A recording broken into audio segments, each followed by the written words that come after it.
आज 11 محرम है और ये सरजमीन करबला الحرمین में इस वक्त आप सभी की तरफ से मैं الزیارہ और ودعاگو हूँ।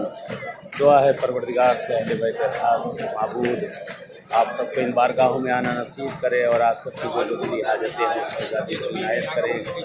जो मरीज़ और बीमार हैं इस आका के सदक़े में परवरदिगार उन्हें सेहत आजरा इनायत करे। दुआ करते हैं इस बारगाह मासूम के सदक़े में पीछे सामने इधर मौला अब्बास अलैहिस्सलाम का रोज़ा इस गाज़ी का वास्ता देते हैं, कि कटे बाजुओं का वास्ता देते हैं। जो शरई हाजतें हैं आप सबकी परवरदिगार उसे इनायत करे। आए अपने आका हुसैन की बारगाह में मौला इमाम हुसैन अलैहिस्सलाम से दुआ को है आका जिन जिन लोगों ने इल्तिमास से दुआ कहा या नहीं कहा या जो लोग ये बहराम इस वक्त देख रहे हैं परवरदिगार आका हुसैन के सदक़े उनकी जो दिली हाजतें हैं परवरदिगार उनकी इनायत कर देना।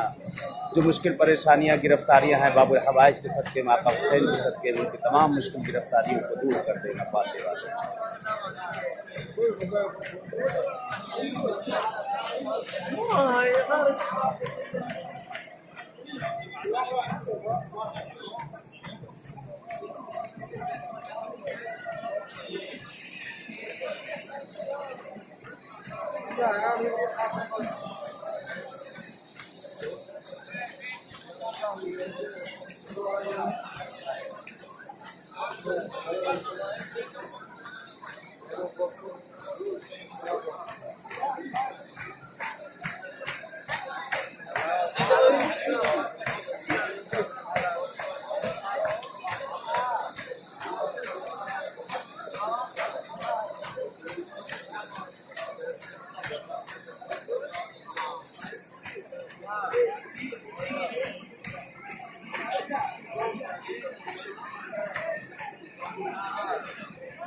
السلام علیکم یا ابا فضل العباس، السلام علیکم ابن امیر المؤمنین ابن سید الوصیین، السلام علیکم یا ساقیۃ شانب کربلا، السلام علیکم یا باب الحوائج یا ابا فضل العباس، السلام علیکم ورحمۃ اللہ وبرکاتہ۔